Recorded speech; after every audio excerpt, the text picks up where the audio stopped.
ಒಂದು ಸಾರಿ ಕೈಲಾಸದಲ್ಲಿ ಪಾರ್ವತಿ ದೇವಿ ಶಿವನನ್ನ ಕೇಳ್ಕೋತಾಳಂತೆ.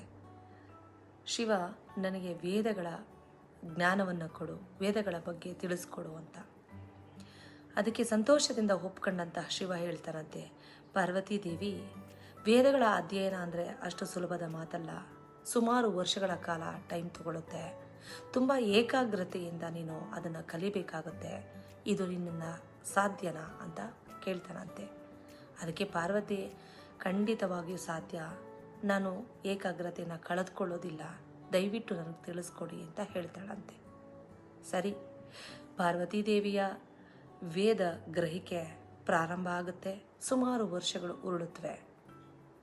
ಆಗ ದಿನೇ ದಿನೇ ಪಾರ್ವತಿ ದೇವಿ ತನ್ನ ಆಸಕ್ತಿಯನ್ನು ಕಳೆದುಕೊಳ್ತಾಳಂತೆ. ಹೀಗೆ ಒಂದು ಸಾರಿ ಅವುಗಳ ಜ್ಞಾನವನ್ನು ಶಿವ ಪಾರ್ವತಿಗೆ ಕೊಡಬೇಕಾದ್ರೆ ಪಾರ್ವತಿ ಚಂಚಲ ಮನಸ್ಸಿನವಳಾಗಿ ಏಕಾಗ್ರತೆಯನ್ನು ಕಳೆದುಕೊಬಿಡ್ತಾಳಂತೆ. ತುಂಬ ಕೋಪಗೊಂಡಂತಹ ಶಿವ ಹಿಂದು ಮುಂದೆ ಯೋಚನೆ ಮಾಡದೆ ಪಾರ್ವತಿಗೆ, ನೀನು ಮೀನುಗಾರಳ ಹೊಟ್ಟೆಯಲ್ಲಿ ಹುಟ್ಬಿಡು, ಬೆಸ್ತರ ಹೊಟ್ಟೆಯಲ್ಲಿ ಮೀನು ಹಿಡಿಯುವವಳಾಗಿ ಜನನವನ್ನು ತಾಳು ಅಂತ ಶಾಪ ಕೊಟ್ಬಿಡ್ತಾರೆ. ಆಗ ಅದರ ಪರಿಣಾಮವಾಗಿ ಪಾರ್ವತಿ ದೇವಿ ಬೆಸ್ತರ ಹೊಟ್ಟೆಯಲ್ಲಿ ಮೀನು ಹಿಡಿಯುವವಳಾಗಿ ಜನ್ಮವನ್ನು ತಾಳ್ತಾಳೆ. ಹೀಗೆ ಸುಮಾರು ವರ್ಷಗಳು ನಡೆಯುತ್ತವೆ. ಆಗ ಶಿವನಿಗೆ ತುಂಬ ತನ್ನ ತಪ್ಪಿನ ಅರಿವಾಗುತ್ತೆ. ಕೋಪದ ಕೈಗೆ ಬುದ್ಧಿ ಕೊಟ್ಟು, ಎಂಥ ಕೆಲಸ ಮಾಡಿಬಿಟ್ಟೆ, ನನ್ನ ಪಾರ್ವತಿಯನ್ನು ಕಳೆದುಕೊಬಿಟ್ಟೆ. ಈಗ ಪಾರ್ವತಿಯನ್ನು ನಾನು ಬಯಸಿದರೆ ಆಕೆ ನರ ಜನ್ಮವನ್ನು ತಾಳಿದಾಳಲ್ಲ, ಹೇಗೆ ಆಕೆಯನ್ನು ಮೀಟ್ ಮಾಡೋದು ಅಂತ ತುಂಬ ಪೇಚಾಡ್ತಾ ಇರ್ತಾನೆ. ಶಿವನ ಈ ಸಂಕಷ್ಟವನ್ನು ಪರಿತಪಿಸುವಿಕೆಯನ್ನು ನೋಡಿದಂತಹ ನಂದಿ ಬಂದು ಶಿವನನ್ನು ಕೇಳ್ತಾನೆ, ಏನಾಯಿತು ಶಿವ ಅಂತ.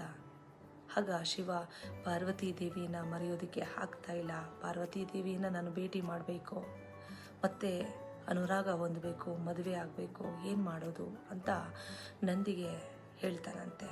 ಆಗ ನಂದೀಶ್ವರ, ನಾನಿರಬೇಕಾದ್ರೆ ಚಿಂತೆ ಯಾಕೆ ಶಿವ ಅಂತ ಹೇಳಿ ಒಂದು ಉಪಾಯವನ್ನು ಮಾಡ್ತಾನಂತೆ.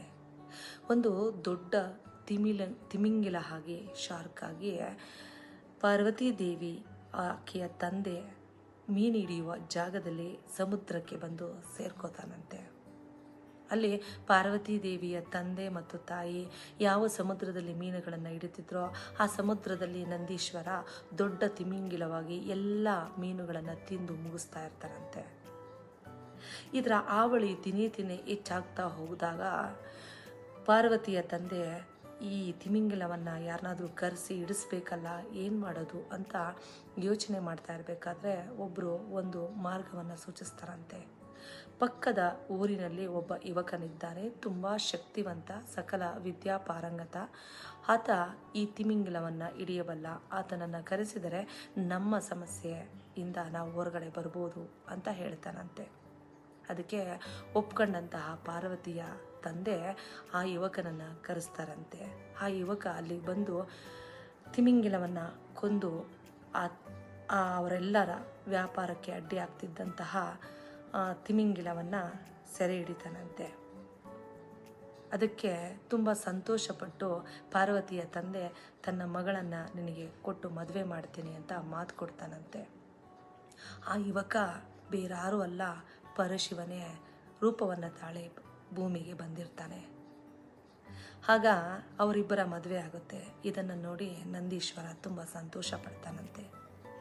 ಈ ಕಥೆಯಿಂದ ನಾವೇನು ತಿಳ್ಕೋಬೇಕು ಅಂದರೆ, ನಾವು ಕೆಲವೊಂದು ಸಾರಿ ನಮ್ಮ ತುಂಬ ಪ್ರೀತಿ ಮಾಡೋರನ್ನ, ಪ್ರೀತಿ ಪಾತ್ರರಾಗಿರೋ ಅಕ್ಕಪಕ್ಕ ಮನೆಯದವ್ರನ್ನಾಗಿರ್ಬೋದು, ಸ್ನೇಹಿತರನ್ನಾಗಿರ್ಬೋದು, ನಮ್ಮ ಗಂಡನ್ನಾಗಿರ್ಬೋದು, ಮಕ್ಕಳನ್ನಾಗಿರ್ಬೋದು, ಯಾರನ್ನ ಪ್ರೀತಿಸ್ತೀವೋ ಅವ್ರನ್ನ ತುಂಬ ಇರಿಟೇಟ್ ಮಾಡ್ತಾ ಇರ್ತಾರೆ ಕೆಲವೊಂದು ಸಾರಿ. ಆಗ ನಾವು ತುಂಬ ಕೋಪಕ್ಕೆ ಬಲಿಯಾಗಿ ಹಿಂದು ಮುಂದೆ ಯೋಚನೆ ಮಾಡದೆ ಶಾಪವನ್ನು ಕೊಟ್ಬಿಡ್ತೀವಿ. ಆ ಶಾಪದ ಫಲವನ್ನು ಕೇವಲ ಅವರೊಬ್ಬರು ಅನುಭವಿಸೋದಿಲ್ಲ, ನಾವು ಕೂಡ ಜೊತೆಯಲ್ಲಿ ಅನುಭವಿಸಬೇಕಾಗಿ ಬರುತ್ತದೆ. ಹಾಗಾಗಿ ನಮ್ಮವರ ಬಗ್ಗೆ ನಾವು ಶಾಪವನ್ನು ಕೊಡಬೇಕಾದ್ರೆ ಸ್ವಲ್ಪ ಜಾಗರೂಕತೆಯಿಂದ 1-2 ನಿಮಿಷ ತಾಳ್ಮೆಯಿಂದ ಯೋಚನೆ ಮಾಡಿ ಶಪಿಸಿರಿ. ನಿಮಗೆ ವಿಷಯದ ವಿಶ್ಲೇಷಣೆ ಇಷ್ಟ ಆಗಿದರೆ ಸಬ್ಸ್ಕ್ರೈಬ್ ಮಾಡಿ, ಶೇರ್ ಮಾಡಿ, ಲೈಕ್ ಮಾಡಿ.